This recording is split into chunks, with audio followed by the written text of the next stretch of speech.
boa tarde, oitavo ano, tudo bem com vocês? Como vocês já sabem, eu sou o professor Júlio Manuel, professor de redação de vocês, e na aula de hoje nós vamos trabalhar o texto dramático.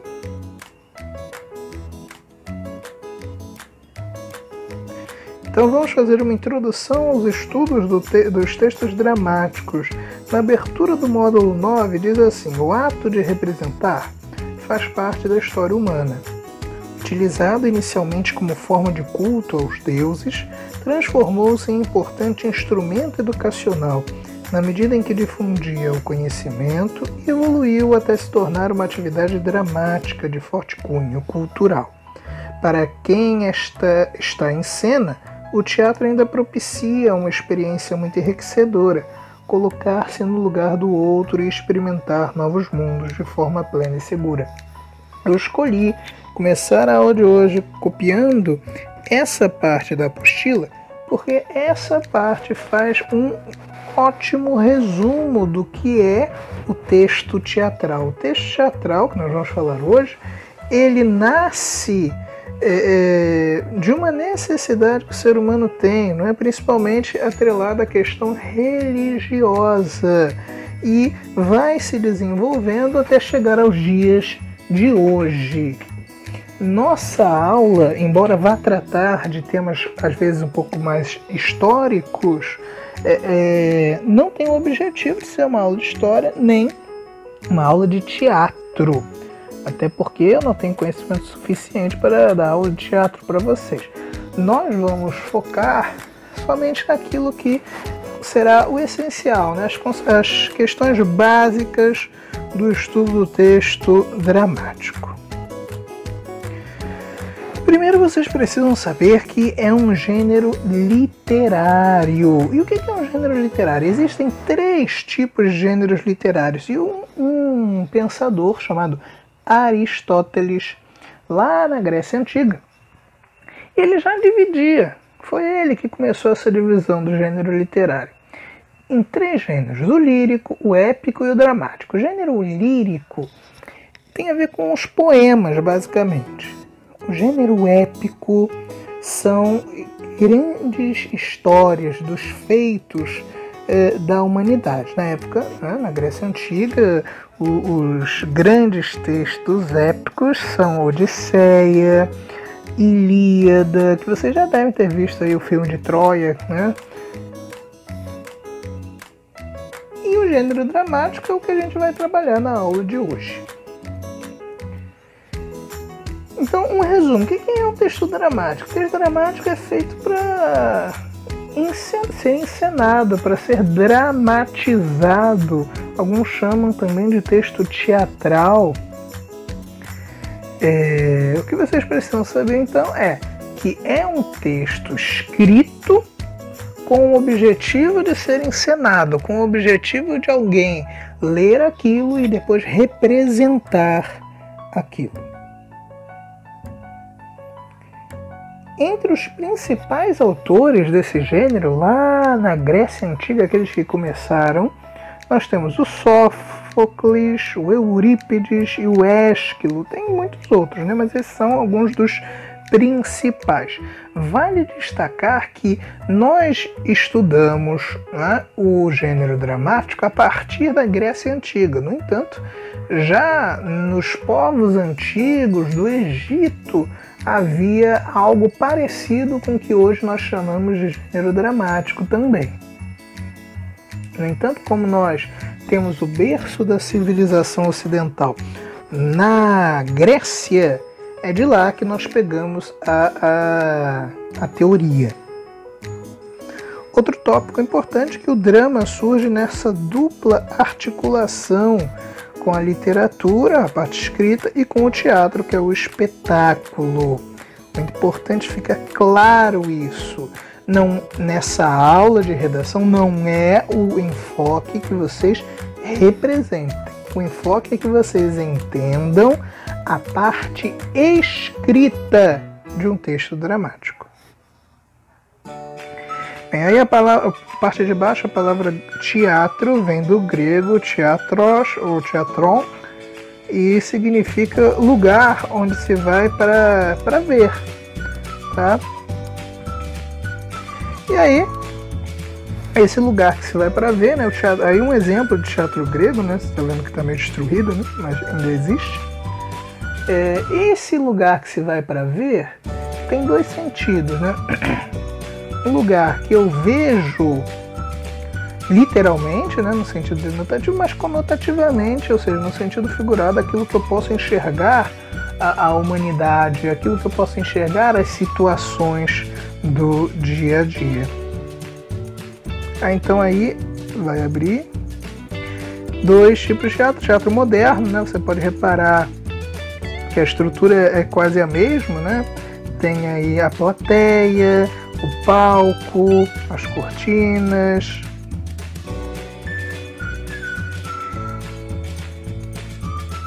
O texto teatral, o texto escrito, né, ele é apenas uma parte do processo dessa representação teatral, né? Por quê? Porque ela envolve aí outros elementos, né? O cenário, a música, o figurino, a interpretação dos atores. Aí mais um fragmento da sua apostila. Aí ela pedia para produzir um texto, eu não vou pedir para vocês nesse momento, né? Mas vale a pena identificar esses elementos no texto teatral. O texto se inicia com uma breve indicação de cenário, que é o local, né, onde acontece isso, a gente vai ver aprofundadamente daqui a pouquinho. As falas, elas são antecedidas pelo nome das personagens. Existe o emprego de um discurso direto, que é aquele em que a personagem fala diretamente. A linguagem, ela sempre fica de acordo com o contexto. Então, se eu tenho um texto teatral histórico da Inglaterra do século XVI, não posso usar gírias de hoje, né? Bem como se eu tenho um texto que é tratar da pandemia de agora, eu não posso usar uma linguagem que se usava há 200 anos atrás. É importante ser atento a isso. E por fim, perceber a presença de indicações sobre como os atores devem proceder no palco, né? São as rubricas. Ou seja, às vezes tem lá indicações de que o ator ele tem que ficar triste, ele tem que gritar, ele tem que chorar. Tudo isso marcado na escrita. E aí temos algumas partes, né? O dramaturgo é aquele que escreve o texto, né? O autor recebe um nome especial, justamente dramaturgo, porque produz dramaturgia, porque produz um texto dramático. Os atores, né, que são os que encenam o texto, né, são os emissores dessa mensagem. E plateia, público, leitor, esses três são os receptores do texto. Lembrando que plateia e público, receptores do texto oralizado ou do texto encenado, e o leitor, receptor do texto escrito. Aí, em relação às categorias do texto dramático, a ação. A ação com a sucessão e encadeamento dos acontecimentos, que podem conduzir a um desenlace. Ou seja, o que vai acontecer, né? A trama da história. Depois, os personagens, né, que são os agentes dessa ação que vão produzir, né, essa história. Depois, o espaço, que corresponde ao lugar, ou ao ambiente, ou ainda ao meio social ou cultural que se desenrola a ação. E, por fim, o tempo, né, que dá conta do momento do desenrolar da ação. Em relação à estrutura da ação, são termos técnicos, me interessa mais que vocês compreendam o que eles significam do que decorem, tá? A estrutura da ação ela pode ser, então, interna ou externa. A ação interna, ela nos dá os momentos determinantes e se divide em exposição, conflito e desenlace. Na exposição, é a primeira parte do texto, né? É a parte que eu tenho aí a apresentação das personagens, ou do que aconteceu antes daquela ação, também pode ser. Seria, comparando ao texto narrativo, seria a situação inicial. Depois eu tenho um conflito, um conjunto de peripécias, de acontecimentos que fazem impulsionar a ação, conduzindo ao seu ponto culminante, que é o clímax, né, que você deve lembrar do texto narrativo também, é parecido isso. E o desenlace é o desfecho da ação dramática, ou seja, é a conclusão, é o final, né, em que se resolve ou não esse conflito. Então perceba que é bem parecida a estrutura da narrativa. Já a ação externa, ela apresenta a divisão em atos e cenas. Os atos são divisões do texto dramático que correspondem à mudança de cenários, e as cenas, o que podem ser chamadas também de quadros, mas é mais comum cenas. São as divisões do ato que correspondem à entrada ou saída de uma ou mais personagens. Então, entrou personagem, é uma nova cena, né? Você já deve ter visto, de repente, em filmes ou em documentários, talvez, né? Coisas do tipo cena 1, cena 2, cena 3, que são as marcações conforme vão entrando ou vão saindo as personagens. Bem, as personagens na antiguidade grega usavam máscaras, né, para permitir aí que as expressões fossem mais bem vistas, melhor entendidas. Vale destacar que se aglomerava muita gente, que não se tinha tanta capacidade de ecoar o som, né, de se entender. Então as expressões grandes das máscaras também ajudavam nisso. Também a distinguir os personagens. E aí, os tipos de personagens, nós temos os principais, né, os protagonistas, que são aqueles que exercem uma função relevante com a ação a decorrer à sua volta, os personagens secundários, que participam na ação sem um papel decisivo, e os figurantes que não intervêm diretamente na ação, basicamente o que a gente trabalhou nos elementos da narrativa. Depois, o texto principal, ele corresponde aí ao discurso dramático que as personagens vão representar, né? Então, o texto é constituído pelas falas, né, das personagens, que podem se apresentar de três formas, basicamente. No diálogo, né, que é a conversa entre personagens. O monólogo, que mono significa em grego não é? Logo palavra, então uma palavra é aquela peça teatral que só tem uma pessoa falando. E a partes, está assim junto, e é assim mesmo, então não estranho. A partes que são aí comentários, né, que uma personagem faz, como de um jeito que dá para entender que as outras personagens não estão escutando. Então aquilo era o texto principal, agora a gente vai para o texto secundário. O texto secundário então corresponde aí às indicações, que a gente chama de indicações cênicas. Também são conhecidas como didascálias, espécies de comentários ou de rubricas, escritas pelo dramaturgo, ou seja, pelo autor da peça teatral, do texto dramático. E tem aí informações sobre o gesto que tem que ser feito ou não pode ser feito, sobre o jeito de se falar, que é a entoação, sobre a movimentação das personagens, seja a movimentação do corpo, seja a marcação no cenário.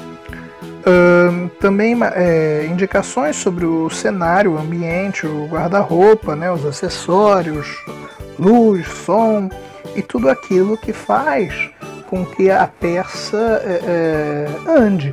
Ou seja, as didascálias são essas indicações para além do texto escrito. São as coisas que não vão ser lidas, não vão ser ditas pelas personagens, mas vão ser principalmente pela produção do teatro, pelo diretor, tá bom? E aí vale destacar que no texto escrito ela é representada em itálico, às vezes entre parênteses, sempre é diferenciada, de uma forma diferenciada da fala da personagem. E nós temos tipos de didascálias, né? Temporais, de lugar, de personagem, né? As temporais elas indicam aí o tempo da ação, o tempo histórico. A didascália de lugar, a informação sobre o espaço da ação, onde está acontecendo aquilo. E a de personagem informa sobre o espaço, informa sobre a personagem, as descrições da personagem, como ela é fisicamente, como ela é psicologicamente, se ela é feliz, triste, alegre, gorda, magra, alta, baixa, etc.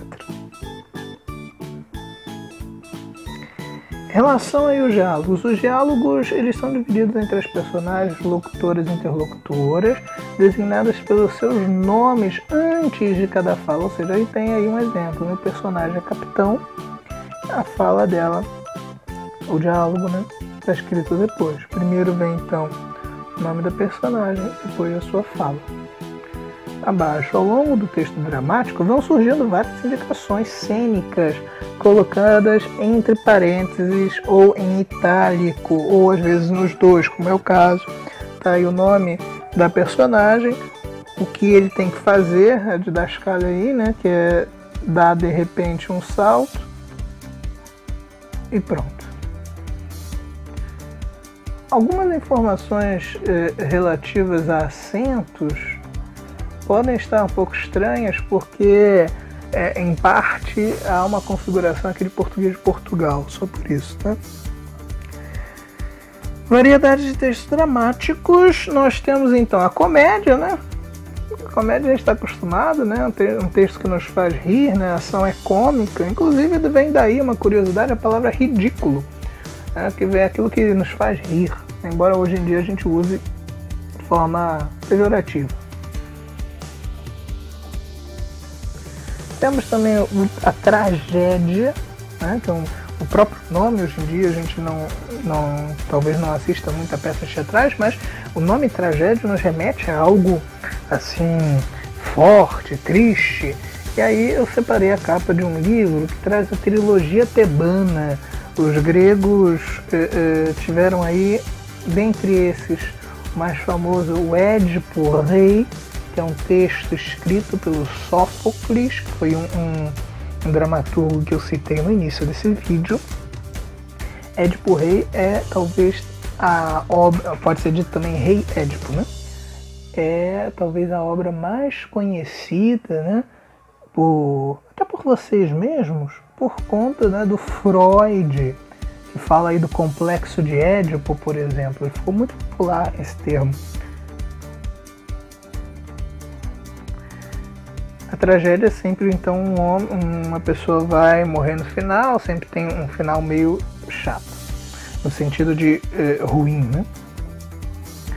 A tragicomédia tem a imagem de rindo e chorando, porque é justamente isso, né? A mistura dos dois. Tem os dois elementos, tanto o trágico como o cômico. E por fim o alto, né? É mais moderno, né?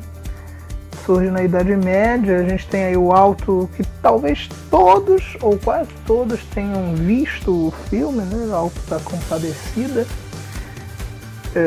Nós temos também alto de Natal, né? Que quem vai à igreja geralmente tem final de ano. E é uma outra variedade do texto dramático. Bem, chegamos ao final dessa aula. Eu espero que vocês tenham entendido um pouco mais dessa introdução básica sobre o texto dramático. Até o nosso próximo encontro. Um abraço virtual e tchau!